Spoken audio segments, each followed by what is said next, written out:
One of the big principles that we have at Arcane is to say yes to the player. At the beginning of the game, you're faced with a choice between Corvo or Emily, and then you're faced with a choice of which pathway to take through this crazy non-linear space. Open the window, front door, back door, you know, like down the street, over the rooftop. And then on top of that, you're faced with the playstyle question. Do you sneak and try to avoid killing people? Do you sneak and kill as many people as possible? Do you just kick the front door in and fight your way through? In terms of the missions themselves, we wanted to do classic Dishonored missions where it's a highly defended location, it has its own character, it has its own nature, and you're going after a high-value target. But we also wanted to give them some sort of epic theming, either fictionally or game mechanically, so that it just created like a completely memorable space to move around in.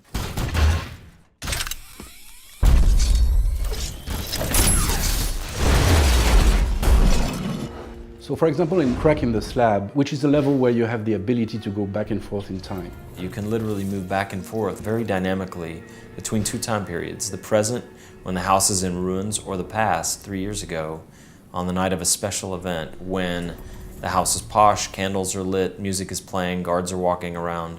It's a very different feel. The challenge for us was to create 2 and even 3 different levels that would be fun to play, and where the player could go whenever he wants. In the Dust District, you have these raging storms that come about randomly.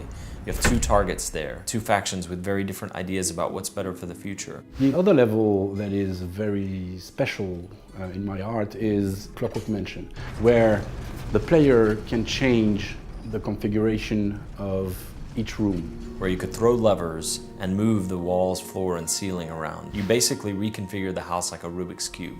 So you can do that not only to open up new passages, but also to lock enemies behind walls.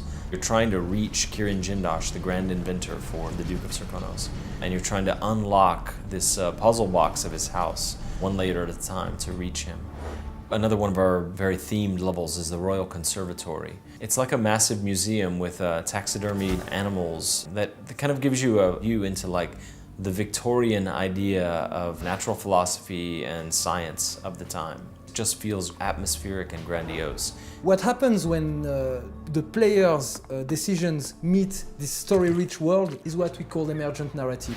You can encounter a situation and react according to your morality, to your knowledge of the world, or to your impulses right now. And then you create your own story. If there's one thing that I want the player to feel about Dishonored 2 is that our missions, our levels, whereas they're not open world, they feel like open world.